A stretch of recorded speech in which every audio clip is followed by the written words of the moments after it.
Collector चल जाओ, हमारे पैसों पे जीने वाले कलेक्टर चल जाओ, हमारे टैक्स पे जीने वाले कलेक्टर चल जाओ। निवडणूक आयोगाच्या कामासाठी शिक्षकांच्या करण्यात आलेल्या नियुक्त्यांवरून छत्रपती संभाजीनगर जिल्हाधिकारी कार्यालयात गदारोळ झाल्याचं पाहायला मिळालं। शाळांमधील शिक्षकांना जर तुम्ही BLO ड्यूटी देणार असाल तर वर्गात विद्यार्थ्यांना शिकवायचं कोणी, असा संतप्त सवाल करत फुलंब्री तालुक्यातील गेवराई पायगा येथील सरपंच मंगेश साबळे यांनी जिल्हाधिकारी कार्यालयात धुमाकूळ घातला। दरम्यान या घटनेची माहिती मिळताच फुलंब्रीच्या तहसीलदार योगिता खटावकर या देखील तात्काळ जिल्हाधिकारी कार्यालयात पोहोचल्या। मात्र आक्रमक झालेल्या सरपंचांनी त्यांनाही थेट जाब विचारण्यास सुरुवात केली। कलेक्टर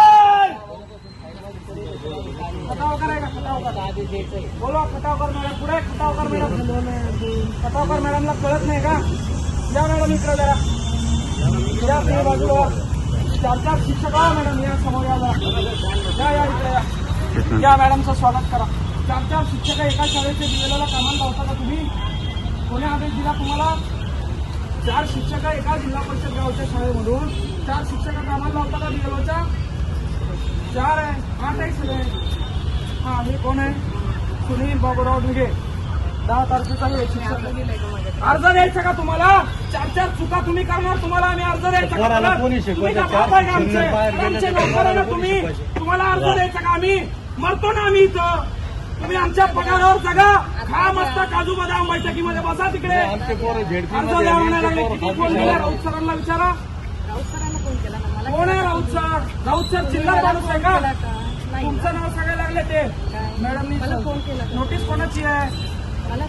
नोटीस कोणाची आहे? तुमचं नाहीये का नोटीस?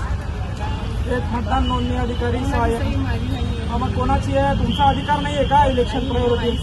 मग बोलवा कलेक्टरला बाली। हे कोण आहे? हे कोण आहे? आपल्या लेकरांचं शिक्षण अंधारात घालण्याचं काम चाललंय आणि या निवडणुकीसाठी पंतप्रधान देवेंद्र फडणवीस, पंतप्रधान नरेंद्रजी मोदी, मुख्यमंत्री देवेंद्र फडणवीस आणि या ठिकाणी अशा पद्धतीने यांचे पक्ष मोठे व्हावे म्हणून आपल्या लेकरांची बुद्धी भ्रष्ट करायची, त्यांची शिक्षण व्यवस्था उद्ध्वस्त करायची, त्यांची शाळा शिक्षण व्यवस्था पूर्णपणे निस्तनाभूत करायची आणि मग अशा पद्धतीने पक्षाचे झेंडे त्यांना हातात घ्यायला लावायचे। कलेक्टर अंग्रेज की औलाद चल जाओ, हमारे पे जो अन्याय हो रहा है हम सहन नहीं करेंगे, आवाज उठाएंगे। सध्या संपूर्ण जिल्ह्यात निवडणूक आयोगाच्या सूचनेनुसार मतदार याद्यांच्या पुनर्निरीक्षणाचं काम सुरू आहे। या कामासाठी प्रशासनानं अनेक शाळांमधील 50% अधिक शिक्षकांच्या ड्युट्या लावल्यात।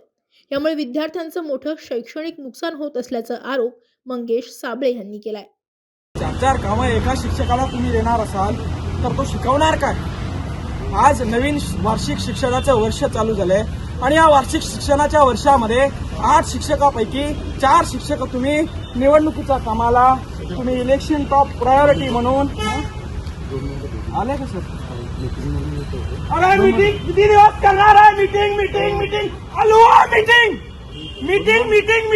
अलुआ मीटिंग किती दिवस मीटिंग करणार आहे? अरे कलेक्टर, अरे अंग्रेज की औलाद चल जाओ। शिक्षकांना या निवडणूक कामातून तातडीनं वगळण्यात यावं आणि ही जबाबदारी इतर भागातील कर्मचाऱ्यांना देण्यात यावी, या मागणीसाठी त्यांनी जिल्हाधिकारी कार्यालय गाठलं होतं। कार्यालयाच्या मुख्य प्रवेशद्वारावर पोहोचताच सरपंच साबळे यांनी थेट ठिय्या मांडला। पोलिसांनी त्यांना शांत राहून सनदशीर मार्गाने निवेदन देण्याची विनंती केली, मात्र त्यांनी पोलिसांचंही ऐकलं नाही। याच दरम्यान त्यांनी जिल्हाधिकारी विनय गोळा यांना एकेरी भाषेत उद्देशून खाली बोलवा अशी जोरदार घोषणाबाजी करत दालनाबाहेर आरडाओरडा सुरू केला। या गोंधळामुळे संपूर्ण परिसरात नागरिकांची मोठी गर्दी जमली होती। अखेर पोलिसांनी मध्यस्थी करत सरपंच साबळे यांना जिल्हाधिकाऱ्यांच्या दालनात नेलं, मात्र तिथे निवेदन सुपूर्द करतानाही त्यांनी जिल्हाधिकाऱ्यांशी अरेरावीची भाषा वापरली। थेट जिल्हाधिकाऱ्यांनाच एकेरी भाषेत आव्हान दिल्यामुळे सरपंच साबळे यांना पोलिसांनी तात्काळ ताब्यात घेऊन अटक केली आहे। Sushil Raut, Maharashtra times online, Chhatrapati Sambhajinagar.